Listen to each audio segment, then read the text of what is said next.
പ്രിയപ്പെട്ട മുഅ്മിനീങ്ങളെ, പരിശുദ്ധമായിരിക്കുന്ന മുഹറം മാസം കഴിഞ്ഞ് രണ്ടാമത്തെ മാസമായ സഫർ മാസത്തിലാണ് നാം നിലകൊള്ളുന്നത്. സഫർ മാസം കടന്നു വരുമ്പോ അധികം ആളുകളിലും പല പല ചിന്തകളും അന്ധവിശ്വാസങ്ങളും അനാചാരങ്ങളും കടന്നു വരുന്ന ഒരു സന്ദർഭമാണ്. പൂച്ച അങ്ങോട്ട് ഓടിയാൽ അന്നത്തെ യാത്ര പ്രശ്നമാണ് എന്ന് തുടങ്ങിയിട്ടുള്ള അന്ധവിശ്വാസങ്ങളും മറ്റുമൊക്കെ വരുന്ന ഒരു സാഹചര്യമാണ്. എന്നാൽ പരിശുദ്ധ റസൂലുള്ളാഹി സ്വല്ലല്ലാഹു അലൈഹി വസല്ലം തങ്ങൾ അങ്ങനത്തെ ഒരു സംഭവങ്ങളും ഇല്ല എന്ന് അർത്ഥശങ്കക്കിടമില്ലാത്ത രീതിയിൽ അല്ലാഹുവിന്റെ ഹബീബ് സ്വല്ലല്ലാഹു അലൈഹി വസല്ലം തങ്ങൾ പഠിപ്പിച്ചിട്ടുണ്ട്. മറ്റു മാസങ്ങൾ എങ്ങനെയാണോ അതുപോലെ തന്നെയാണ് സഫർ മാസം. അതിന് യാതൊരു ലക്ഷണക്കേടോ അന്ധവിശ്വാസങ്ങളോ വേണ്ടതില്ല എന്ന് വളരെ കൃത്യമായി അത്ര പൊതുവെ നമ്മോട് പ്രതിപാദിച്ചു. അല്ലാഹു സുബ്ഹാനഹു വ തആല ആ നിലയിൽ തന്നെ ജീവിതത്തിൽ കൊണ്ടുപോകാൻ തൗഫീഖ് നൽകി അനുഗ്രഹിക്കുമാറാകട്ടെ. പ്രിയപ്പെട്ട മുഅ്മിനീങ്ങളെ, ഇന്ന് നാം ചിന്തിക്കുമ്പോൾ കുറച്ചു കാലങ്ങളായി നമ്മുടെ പ്രദേശങ്ങളിൽ വയനാട്, അതുപോലെ നിലമ്പൂർ, അതുപോലെ മറ്റുള്ള പ്രദേശങ്ങളിലൊക്കെ പ്രകൃതി ദുരന്തങ്ങൾ ഓരോ വർഷത്തിലും പല സ്ഥലങ്ങളിലായിക്കൊണ്ട് കടന്നു വന്നുകൊണ്ടിരിക്കുകയാണ്. ഇതിന്റെ കാര്യം എന്താണെന്ന് നാം ഗൗരവത്തോടുകൂടി ചിന്തിക്കേണ്ട വിഷയമാണ്. പ്രിയപ്പെട്ട മുഅ്മിനീങ്ങളെ, പരിശുദ്ധ റസൂലുള്ളാഹി സ്വല്ലല്ലാഹു അലൈഹി വസല്ലം തങ്ങളും അല്ലാഹു സുബ്ഹാനഹു വ തആലയും ആ വിഷയം വളരെ കൃത്യമായി നമ്മെ ബോധ്യപ്പെടുത്തിയിട്ടുണ്ട്. എന്തുകൊണ്ടാണ് പ്രകൃതി ദുരന്തങ്ങൾ ഉണ്ടാകുന്നത് എന്നും എന്താണ് അതിന് വേണ്ടത് എന്നും ഇല്ലാതിരിക്കാൻ വേണ്ടത് എന്നും ഒക്കെ നമ്മൾ കൃത്യമായി പഠിച്ചാൽ നമുക്ക് മനസ്സിലാക്കാൻ സാധിക്കും. ഒരു രാത്രി മഴ പെയ്തു, പിറ്റേന്ന് രാവിലെയാകുമ്പോഴേക്ക് ഒരു നാട് മുഴുവൻ നാമാവശേഷമായിരിക്കുന്നു. അങ്ങനെ ഒരു വാർത്ത പണ്ട് നമ്മൾ ഒരുപാട് ചരിത്ര സംഭവങ്ങൾ, മഹാനായ നൂഹ് നബി അലൈഹി സ്വലാത്തു വസ്സലാമിന്റെ കാലത്തുണ്ടായ തൂഫാനൊക്കെയാണ് നമ്മുടെ ചരിത്രത്തിൽ നമുക്ക് ഓർമ്മ വന്നിരുന്നത്. എന്നാൽ ഇന്നലെ വരെ കുട്ടികൾ കളിച്ചിരുന്ന മുറ്റം ഇന്ന് മണ്ണിനടിയിലാണ്. ഇന്നലെ വരെ ബാങ്ക് കൊടുത്ത, ബാങ്ക് വിളി ഉയർന്ന പള്ളി മിനാരങ്ങളടക്കം ചെളിക്കുണ്ടിലേക്ക് കൊണ്ടിരിക്കുന്നു. ഇത് ഒരു സാങ്കല്പിക കഥയാണോ? അല്ല, നമ്മുടെ കേരളം സ്വന്തം കണ്ണുകളാൽ കണ്ട യാഥാർത്ഥ്യമാണ്. നമ്മൾ ഒരിക്കലെങ്കിലും ചിന്തിച്ചിട്ടുണ്ടോ എന്തുകൊണ്ടാണ് പ്രകൃതി ഇത്രയും ശക്തമായി നമുക്ക് മുന്നറിയിപ്പ് നൽകുന്നത്? പ്രളയങ്ങൾ, ഉരുൾപൊട്ടലുകൾ, ചുഴലിക്കാറ്റുകൾ, കാറ്റുതീകൾ, വരൾച്ചകൾ, അതിതീവ്രമായ മഴ, ഇവ വെറും വാർത്തകളാണോ? അല്ല, മനുഷ്യരാശിക്കുള്ള വലിയൊരു സന്ദേശമാണ് അല്ലാഹുവും അവന്റെ ഹബീബ് മുഹമ്മദ് റസൂലുള്ളാഹി സ്വല്ലല്ലാഹു അലൈഹി വസല്ലം തങ്ങളും വളരെ കൃത്യമായി പഠിപ്പിക്കുന്നത്. വിശുദ്ധ ഖുർആനിൽ കാണാം, അല്ലാഹു സുബ്ഹാനഹു വ തആല പറയുന്നുണ്ട്, ലഹറൽ ഫസാദു ഫിൽ ബർരി വൽ ബഹർ ബിമാ കസബത് ഐദിൻ നാസ്. ജനങ്ങളുടെ കൈകൾ പ്രവർത്തിച്ചതിന്റെ കാരണത്താൽ അതിന്റെ ഫലമായി കരയിലും കടലിലും നാശം പ്രത്യക്ഷപ്പെട്ടിരിക്കുന്നു എന്ന് വിശുദ്ധമായ ഖുർആനിൽ സൂറത്തുർ റൂമിലൂടെ അല്ലാഹു നമ്മെ പഠിപ്പിക്കുന്നുണ്ട്. ഈ ആയത്ത് വളരെ വ്യക്തമായ ഒരു സത്യം പഠിപ്പിക്കുന്നു. പ്രകൃതിയിലെ എല്ലാ മാറ്റങ്ങളും മനുഷ്യനുണ്ടാക്കുന്നതല്ല, പക്ഷേ മനുഷ്യന്റെ പ്രവർത്തികൾ പല ദുരന്തങ്ങളുടെയും ആഘാതം വർദ്ധിപ്പിക്കുന്നു എന്നതാണ്.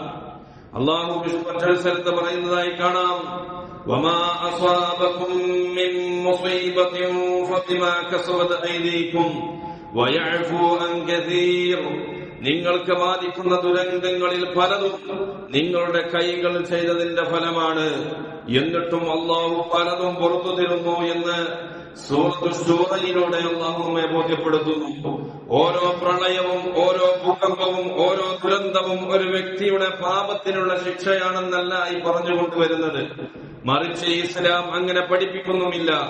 എന്നാൽ മനുഷ്യന്റെ തെറ്റായ ഇടപെടലുകൾ പ്രകൃതിയുടെ സാന്തുല്യാവസ്ഥ തകർക്കുകയാണ് ചെയ്യുന്നത്.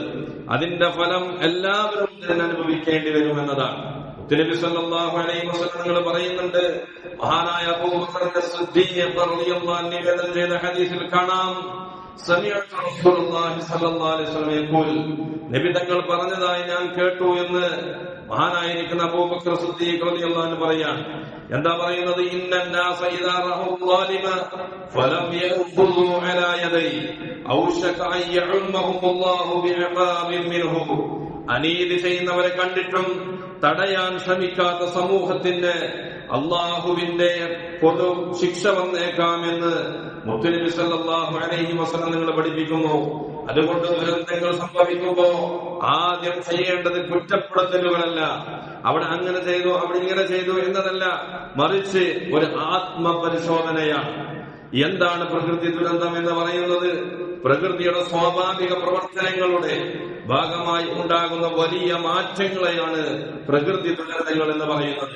പ്രളയം, ഉരുൾപൊട്ടൽ, ഭൂകമ്പം, ചുഴലിക്കാറ്റ്, സുനാമി, കാട്ടുതീ, വരൾച്ച പോലോത്ത ഇവയിൽ പലതും മനുഷ്യന്റെ നിയന്ത്രണത്തിന് പുറത്താണ്, നിയന്ത്രിക്കാൻ സാധിക്കാത്ത വിധം പുറത്താണ് അള്ളാഹുവിന്റെ ഓരോ ശിക്ഷകളും. എന്നാൽ അവയുടെ നാശനഷ്ടം കുറയ്ക്കാൻ മനുഷ്യനെ കഴിയുമെന്ന് ഇന്നത്തെ ശാസ്ത്രവും അനുഭവവും തെളിയിച്ചുകൊണ്ടിരിക്കുന്നു. കേരളം കഴിഞ്ഞ വർഷങ്ങളിൽ കണ്ട പ്രളയങ്ങളും ഉരുൾപൊട്ടലുകളും നമ്മെ പഠിപ്പിച്ച വലിയ പാഠം ഇതാണ്. പ്രകൃതിയോട് യുദ്ധം ചെയ്യുന്ന ഒരു സമൂഹത്തിനും സമാധാനത്തോടെ ജീവിക്കാൻ കഴിയില്ല. നാം പ്രകൃതിയെ കീഴടക്കുകയാണെന്ന് കരുതുന്നു. യഥാർത്ഥത്തിൽ മനുഷ്യൻ പ്രകൃതിയുടെ ഒരു ചെറിയ ഭാഗം മാത്രമാണ്. അള്ളാഹു സൃഷ്ടിച്ച ഈ ഭൂമിയിൽ നാം ഉടമസ്ഥരല്ല, ഉത്തരവാദിത്തമുള്ള പരിപാലകരാണ്, ഖലീഫയാണ്. അതിനാൽ പ്രകൃതിയെ സംരക്ഷിക്കുന്നത് ഒരു സാമൂഹിക ബാധ്യത മാത്രമല്ല, അത് ഒരു ഇബാദത്തും അമാനത്തും വിശ്വസ്തതയും കൂടിയാണ് എന്ന് പഠിക്കേണ്ടിയിരിക്കുന്നു. എന്തുകൊണ്ട് പ്രകൃതി ദുരന്തങ്ങൾ വർദ്ധിച്ചുകൊണ്ടിരിക്കുന്നു? എന്താണത് കാരണം? ഒരു കാര്യം ചോദിക്കട്ടെ. കേരളത്തിൽ മുമ്പും മഴ പെയ്തിരുന്നല്ലോ, മുമ്പും ഒരുപാട് ശക്തമായ ഇടികൾ ഉണ്ടായിരുന്നു, മിന്നലുകൾ ഉണ്ടായിരുന്നു. എന്നാൽ ഇന്ന് എന്തുകൊണ്ടാണ് അതേ മഴ വലിയ പ്രളയമായി മാറുന്നത്? മലകൾ മുമ്പും ഉണ്ടായിരുന്നു, പിന്നെ ഇന്ന് എന്തുകൊണ്ടാണ് ഉരുൾപൊട്ടൽ ഇത്രയും വർദ്ധിക്കുന്നത്? വർദ്ധിക്കാനുള്ള കാരണം എന്താണ്? ഇതിന്റെ ഉത്തരം തേടുമ്പോൾ ശാസ്ത്രവും ഇസ്ലാമും ഒരേ സത്യം നമ്മെ പഠിപ്പിക്കുന്നുണ്ട്. എന്താണത്? പ്രകൃതിയുടെ നിയമങ്ങളെ അവഗണിച്ചാൽ പ്രകൃതി അതിന്റെ പ്രതികരണം അറിയിക്കുമെന്നാണ് ഇസ്ലാമും ശാസ്ത്രവും ഒരുപോലെ പറയുന്ന പാഠം. ഒന്ന്, വനനശീകരണം. പച്ചപ്പ് നഷ്ടപ്പെട്ടാൽ സുരക്ഷയും നഷ്ടപ്പെടുമെന്നാണ്. അള്ളാഹു തആല സൃഷ്ടിച്ച വനങ്ങൾ വെറും മരക്കൂട്ടങ്ങളാണെന്ന് തെറ്റിദ്ധരിച്ചവർക്ക് തെറ്റി. ഭൂമിയുടെ ശ്വാസകോശമാണത്. വനം എന്ന് പറയുന്നത് ഭൂമിയുടെ ശ്വാസകോശമാണ്. അതുകൊണ്ട് തന്നെ ഒരു വലിയ മരം ദിവസേന 100 കണക്കിന് ലിറ്റർ വെള്ളം മണ്ണിലേക്ക് ആഗിരണം ചെയ്യുന്നുണ്ട്. എന്നാൽ മണ്ണിനെ ഉറപ്പിക്കുകയും ചെയ്യുന്നുണ്ട്. എന്നാൽ മലഞ്ചെരുവുകളിൽ മരങ്ങൾ ഇല്ലാതാകുമ്പോൾ മഴവെള്ളം നേരിട്ട് എങ്ങോട്ട് പോകും? ഈ മരങ്ങൾക്കിടയിലൂടെ പോകാൻ കഴിയുകയില്ല. പിന്നെ എങ്ങോട്ടാ പോവുക? താഴേക്ക് ഒഴുകി ഉരുൾപൊട്ടലിനും മണ്ണിടിച്ചിലിനും അത് കാരണമായി മാറുന്നു. ഇന്ന് വികസനത്തിന്റെ പേരിൽ ആയിരക്കണക്കിന് മരങ്ങളാണ് മുറിച്ചു നീക്കപ്പെടുന്നത്. അതെ, ഒരു മരം വളരാൻ എത്രയോ വർഷങ്ങൾ കാത്തിരിക്കേണ്ടി വരും. പക്ഷേ അത് മുറിച്ചു കളയാൻ ഏതാനും മിനിറ്റുകൾ മാത്രം മതി. വിശുദ്ധ അല്ലാഹു സുബ്ഹാനഹു വ തആല വിശുദ്ധമായ ഖുർആനിൽ പറയുന്നുണ്ട്, വലാ തുഫ്സിദൂ ഫിൽ അർദി ബഅദ ഇസ്ലാഹിഹാ. ഭൂമിയെ അതിനെ നന്നാക്കിയതിനു ശേഷം അതിൽ നാശം നിങ്ങൾ വിധിച്ചു പോകരുത്, വിതയ്ക്കരുത് എന്ന് വിശുദ്ധമായ ഖുർആനിൽ വളരെ കൃത്യമായി പഠിപ്പിക്കുന്നു. ഈ ആയത്ത് പരിസ്ഥിതി സംരക്ഷണത്തിന്റെ അടിസ്ഥാന തത്വമാണ്. അള്ളാഹു സന്തുലിതമായി സൃഷ്ടിച്ച ഭൂമിയെ നശിപ്പിക്കാൻ മനുഷ്യന് അവകാശമില്ല എന്ന് തെളിയിക്കുന്നു. രണ്ടാമത്തത് നാം മനസ്സിലാക്കേണ്ടത് മലയിടിക്കലും അശാസ്ത്രീയ നിർമ്മാണങ്ങളുമാണ്. മലകൾ അള്ളാഹുവിന്റെ സൃഷ്ടിയുടെ അത്ഭുതങ്ങളാണ്. വിശുദ്ധമായ ഖുർആനിൽ പറയുന്നുണ്ടല്ലോ, സൂറത്തിന്റെ പേരിൽ കാണാം, വൽ ജിബാല ഔതാദ. മലകളെ നാം ഭൂമിക്ക് ആണികളാക്കി എന്നാണ് വിശുദ്ധ ഖുർആൻ പഠിപ്പിച്ചത്. മലകൾ പ്രകൃതിയുടെ സന്തുലിതാവസ്ഥയിൽ വലിയ പങ്ക് വഹിക്കുന്നുണ്ട്. ഇന്ന് അനധികൃത ഖനനം, പാറ പൊട്ടിക്കൽ, മലമുറിക്കൽ, ചെരുവുകളിൽ നിയന്ത്രണമില്ലാതെ കെട്ടിടങ്ങൾ പണിയുക എന്നിവ പ്രകൃതിയുടെ ഘടനയെ തന്നെ ദുർബലപ്പെടുത്തുന്നു. മഴ ശക്തമാകുമ്പോൾ മണ്ണിന് പിടിച്ചു നിൽക്കാൻ കഴിയാതെ വരുന്നു, അത് ഉരുൾപൊട്ടലായി മാറുന്നു. നാം പ്രകൃതിയെ കീഴടക്കുകയാണെന്ന് കരുതുന്നു. യഥാർത്ഥത്തിൽ നമ്മൾ നമ്മുടെ സ്വന്തം സുരക്ഷയാണ് തകർക്കുന്നത് എന്ന് മനസ്സിലാക്കേണ്ടതുണ്ട്. മൂന്നാമതായി നാം മനസ്സിലാക്കേണ്ട നദികളും തണ്ണീർത്തടങ്ങളും കയ്യാറലാണ്. ഒരിക്കൽ പുഴകൾ സ്വതന്ത്രമായി ഒഴുകിയിരുന്നു, അല്ലെ? ഇന്ന് പുഴയുടെ കരകൾ കയ്യേറിക്കൊണ്ടിരിക്കുകയാണ്. തണ്ണീർത്തടങ്ങൾ നികത്തുന്നു, വെള്ളം പോകേണ്ട വഴികളിൽ കെട്ടിടങ്ങൾ ഉയരുന്നു. അപ്പോൾ മഴക്കാലത്ത് വെള്ളം എവിടേക്ക് പോകും? അത് വീടുകളിലേക്കും റോഡുകളിലേക്കും കൃഷിയിടങ്ങളിലേക്കും കയറുന്നു. അതിനെയാണ് നാം പിന്നീട് പ്രളയം എന്ന് വിളിക്കുന്നത്. പുഴയുടെ വഴി അടച്ച മനുഷ്യൻ പിന്നീട് വെള്ളത്തെ കുറ്റപ്പെടുത്തുകയാണ്. കാര്യമുണ്ടോ? കാര്യമില്ല. നാലാമത് നാം മനസ്സിലാക്കേണ്ടത് ആഗോള താപനവും കാലാവസ്ഥ വ്യതിയാനവുമാണ് ഇന്ന് നടന്നുകൊണ്ടിരിക്കുന്നത്. ഇന്ന് ലോകം മുഴുവൻ സംസാരിക്കുന്ന വിഷയമാണ് ക്ലൈമറ്റ് ചേഞ്ച്. അമിതമായ ഇന്ധന ഉപയോഗം, വ്യവസായ മലിനീകരണം, അതുപോലെ വനനശീകരണം എന്നിവ അന്തരീക്ഷത്തിലെ ഹരിതഗൃഹവാതകങ്ങളുടെ അളവ് വർദ്ധിപ്പിക്കുകയാണ്. കണ്ടില്ലേ, കഴിഞ്ഞ ദിവസങ്ങളിലൊക്കെ പവർ കട്ട് വന്നുകൊണ്ടിരിക്കുന്നു. കാരണം എന്താണ്? അതിന്റെ വിഷയങ്ങളാണ്. ഓരോന്നും അതിൻ്റെതായ രീതിയിൽ നാം പ്രവർത്തിച്ചിട്ടില്ല എങ്കിൽ പല വിഷയങ്ങളും ഭൂമിക്കും അതുപോലെ മറ്റ് സംഗതികൾക്കും ഉണ്ടാകും. അത് കാരണമായി പലതും നമ്മൾ സഹിക്കേണ്ടി വരും. അതിന്റെ ഫലമായി അതിതീവ്രമായ കടുത്ത വരൾച്ച, ചൂട് തരംഗങ്ങൾ, അതുപോലെ തന്നെ കടൽ നിരപ്പ് ഉയരൽ, ശക്തമായ ചുഴലിക്കാറ്റുകൾ, ഇവ കൂടുതൽ സംഭവിക്കുന്നു. ഇത് വെറും ശാസ്ത്രമല്ല, മനുഷ്യന്റെ ഉത്തരവാദിത്ത കുറവിന്റെ തെളിവാണ്. അഞ്ചാമത് നാം മനസ്സിലാക്കേണ്ടത് പ്ലാസ്റ്റിക് മലിനീകരണം. പഞ്ചായത്തുകളിൽ നിന്നുള്ള പച്ചക്കോട്ടുമായി വരുന്ന ആളുകൾ പ്ലാസ്റ്റിക് കൊണ്ടുപോകാൻ കവറിലിട്ട് വെച്ച് അത് കൊണ്ടുപോകാൻ വേണ്ടി വരുന്നു. എന്നാൽ ഒരു പ്ലാസ്റ്റിക് കുപ്പി നമ്മൾ വലിച്ചെറിയുന്നു. അതൊരു ചെറിയ കാര്യമാണെന്ന് നമ്മൾ കരുതുന്നു. പക്ഷേ ഇതേ കുപ്പികൾ പലരും വലിച്ചെറിയുമ്പോൾ, ആയിരങ്ങൾ അങ്ങനെ ചെയ്യുമ്പോൾ ഓടകൾ അടയുന്നു, മഴവെള്ളം ഒഴുകാൻ കഴിയുന്നില്ല.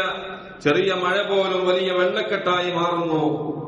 ചെറിയ അശ്രദ്ധ ചിലപ്പോൾ വലിയൊരു ദുരന്തത്തിന്റെ തുടക്കമാകാം. ഇസ്ലാം പഠിപ്പിക്കുന്ന പരിസ്ഥിതി ധാർമ്മികത നാം മനസ്സിലാക്കേണ്ടതുണ്ട്. മഹാനായ മുത്തുനബി സല്ലല്ലാഹു അലൈഹി വസല്ലം നിങ്ങൾ പഠിപ്പിക്കുന്നു. അബൂ സഈദ് അൽ-ഖുദ്രി റളിയല്ലാഹു അൻഹു നിവേദനം ചെയ്ത ഹദീസിൽ കാണാം, ഇന്നദ്ദുനിയാ ഖൽഖത്തുൽ ഖദിറ വ ഇന്നല്ലാഹ മുസ്തഖ്ലിഫുകും ഫീഹാ വയൻദുറു കൈഫ തഅമലൂൻ. ഈ ലോകം മധുരവും പച്ചപ്പുള്ളതുമാണ്. അല്ലാഹു സുബ്ഹാനഹു വ തആല നിങ്ങളെ അതിലൊരു ഖലീഫയാക്കി, പ്രതിനിധികളായി, പരിപാലകരായി നിയമിച്ചിരിക്കുന്നു. അതിനാൽ നിങ്ങൾ എങ്ങനെ പ്രവർത്തിക്കുന്നു എന്ന് അവൻ നിങ്ങളെ നിരീക്ഷിച്ചു കൊണ്ടിരിക്കുന്നു എന്ന് വിശുദ്ധമായ ഖുർആൻ പഠിപ്പിക്കുന്നു. ഇന്ന റബ്ബക ലബിൽ മിർസാദ്. തീർച്ചയായും നിങ്ങളുടെ രക്ഷിതാവ് നിങ്ങളെ സദാസമയം ഒരു വീഡിയോ ക്യാമറ പോലെ, CCTV പോലെ നിങ്ങളെ നിരീക്ഷിച്ചു കൊണ്ടിരിക്കുകയാണ്. ഈ ഹദീസ് മനുഷ്യന്റെ സ്ഥാനം വ്യക്തമാക്കുന്നു. നാം ഭൂമിയുടെ ഉടമസ്ഥരല്ല, അള്ളാഹുവിന്റെ സൃഷ്ടിയെ സംരക്ഷിക്കാൻ നിയോഗിക്കപ്പെട്ട, അഴക്കപ്പെട്ട, ഉത്തരവാദിത്തമുള്ള പരിപാലകരാണ് മനുഷ്യൻ. പൊതുസമ്പത്തുകൾ നാശം വരുത്തുന്നതും മറ്റുള്ളവർക്ക് ദോഷമുണ്ടാക്കുന്നതും നിരോധിക്കപ്പെട്ട കാര്യങ്ങളാണ്. പ്രസിദ്ധമായ നബിവചനം, ലാ ളററ വലാ ളിറാറ. സ്വന്തത്തിന് നിങ്ങൾ ദോഷം വരുത്തരുത്, മറ്റുള്ളവർക്കും നിങ്ങൾ ദോഷം വരുത്തരുത് എന്ന് മുത്തനബി സല്ലല്ലാഹു അലൈഹി വസല്ലം. അതുകൊണ്ട് നമ്മുടെ ഉത്തരവാദിത്തം നാം കൃത്യമായി നിർവഹിക്കേണ്ടതുണ്ട്. ദുരന്തങ്ങൾ സംഭവിക്കുമ്പോൾ മാത്രം സഹായസ്ഥവുമായി എത്തുന്നവരല്ല നാം ആകേണ്ടത്. മറിച്ച് ദുരന്തങ്ങൾ വരാതിരിക്കാൻ എന്തൊക്കെ ജാഗ്രത വേണോ അത് പുലർത്താൻ നമുക്ക് സാധിക്കണം. അല്ലാഹു സുബ്ഹാനഹു വ തആല തൗഫീഖ് നൽകട്ടെ. ഒന്നാമത് പരിസ്ഥിതി സൗഹാർദ്ദ വികസനം വേണം. പക്ഷെ അത് പ്രകൃതിയെ നശിപ്പിച്ചുകൊണ്ടല്ല. പരിസ്ഥിതിക്ക് ആഘാതം വരുന്ന കുറഞ്ഞ നിർമ്മാണ രീതികൾ നാം പിന്തുടരേണ്ടതുണ്ട്. ജലസംരക്ഷണം, തണ്ണീർത്തടങ്ങൾ സംരക്ഷിക്കുന്നതിലൂടെ വെള്ളപ്പൊക്കത്തെ ഒരു പരിധിവരെ തടയാൻ കഴിയുന്നു. അടിയന്തര പ്രതികരണം, ദുരന്തങ്ങൾ മുന്നിൽ കണ്ട് അത് നേരിടാനുള്ള ഡിസാസ്റ്റർ മാനേജ്മെന്റ് പാഠങ്ങൾ ഓരോരുത്തരും അറിഞ്ഞിരിക്കേണ്ടതുണ്ട്. നമുക്ക് എന്ത് ചെയ്യാൻ കഴിയും? പ്രകൃതി ദുരന്തങ്ങളെ നമുക്ക് പൂർണ്ണമായും തടയാൻ സാധിക്കില്ലായിരിക്കാം. പക്ഷേ അവ മൂലമുണ്ടാകുന്ന നാശനഷ്ടങ്ങൾ കുറക്കാൻ തീർച്ചയായും സാധിക്കും. അത് നമ്മൾ കൃത്യമായ ഉത്തരവാദിത്ത ബോധമുള്ള ആളുകളാണെങ്കിൽ അതിന് സാധിക്കും. അല്ലാഹു തൗഫീഖ് നൽകട്ടെ. അതുപോലെ നമുക്ക് മനസ്സിലാക്കേണ്ടത് വൃക്ഷത്തൈകൾ നടുക എന്നതാണ്. മരങ്ങൾ മണ്ണൊലിപ്പ് തടയുകയും പ്രകൃതിയെ സംരക്ഷിക്കുകയും ചെയ്യുന്നു.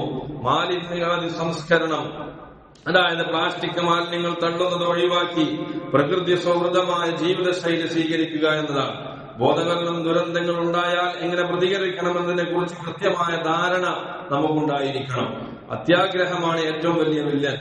മഹാത്മാഗാന്ധിജി പറഞ്ഞിട്ടുണ്ട്, പ്രകൃതി മനുഷ്യന്റെ ആവശ്യങ്ങൾ നിറവേറ്റും, എന്നാൽ മനുഷ്യന്റെ അത്യാഗ്രഹം നിറവേറ്റുകയില്ല. പ്രകൃതിയല്ലാതെ മനുഷ്യന് ജീവിക്കാൻ കഴിയില്ല, എന്നാൽ മനുഷ്യനില്ലാതെ പ്രകൃതി ജീവിക്കാൻ കഴിയും. അതുകൊണ്ട് നമുക്ക് പ്രകൃതിയെ സംരക്ഷിക്കാൻ സാധിക്കണം.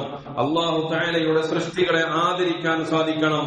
വരും തലമുറക്ക് സുരക്ഷിതമായി ഭൂമി കൈമാറാൻ സാധിക്കണം.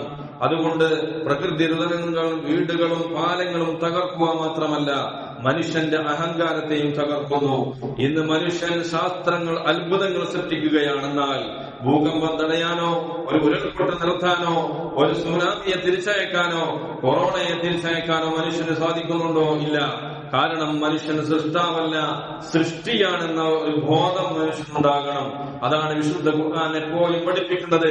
നമ്മുടെ മനസ്സിന്റെ ഉള്ളിൽ എപ്പോഴും പ്രകമ്പനം കൊള്ളേണ്ടായിട്ട് മനുഷ്യനെ ബലഹീനനായിട്ടാണ് സൃഷ്ടിക്കപ്പെട്ടിരിക്കുന്നത് എന്ന് വിശുദ്ധമായ ഖുർആൻ സൂറത്തുൽ നിസായിലൂടെ നമ്മെ പഠിപ്പിക്കുമ്പോ ഈ ബലഹീനത നമ്മെ അള്ളാഹുവിനെ ആശ്രയിക്കുന്നവരാണെന്ന് ഓർമ്മിപ്പിക്കാനുള്ളതാണ്. അതുകൊണ്ട് ദുരന്തങ്ങൾ അള്ളാഹുവിന്റെ ശക്തി മാത്രമല്ല, അവന്റെ കാരുണ്യവും കാണിച്ചു തരുന്നു എന്നതാണ്.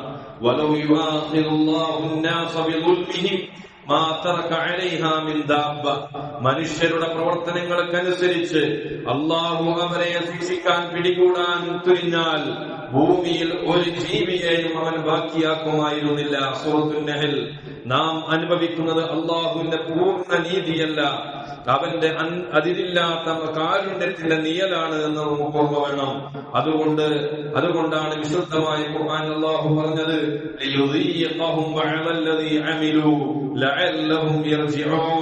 അവർ ചെയ്തതിന്റെ ചിലത് മാത്രമാണ് അവൻ അവരെ അനുഭവിപ്പിക്കുന്നത്. ഒരുപക്ഷെ അവർ മടങ്ങി വന്നേക്കാം എന്ന ചിന്തയിൽ ശ്രദ്ധിക്കൂ.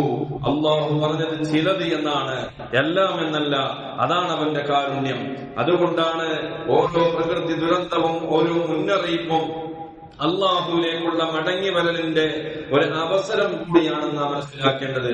അള്ളാഹു റഹ്മാനാണ്, റഹീമാണ് എന്ന കാര്യം നാം മനസ്സിലാക്കണം. അള്ളാഹു സുബ്ഹാനഹു വ തആല കാര്യങ്ങൾ മനസ്സിലാക്കി പ്രവർത്തിക്കാൻ അള്ളാഹു തൗഫീഖ് നൽകി അനുഗ്രഹിക്കുമാറാകട്ടെ. നാം പറഞ്ഞതും കേട്ടതും സ്വാലിഹായ കർമ്മമായി സ്വീകരിക്കുമാറാകട്ടെ. ജസാക്കുമുല്ലാഹു ഖൈറ. ആമീൻ. അസ്സലാമു അലൈക്കും വറഹ്മത്തുള്ളാഹി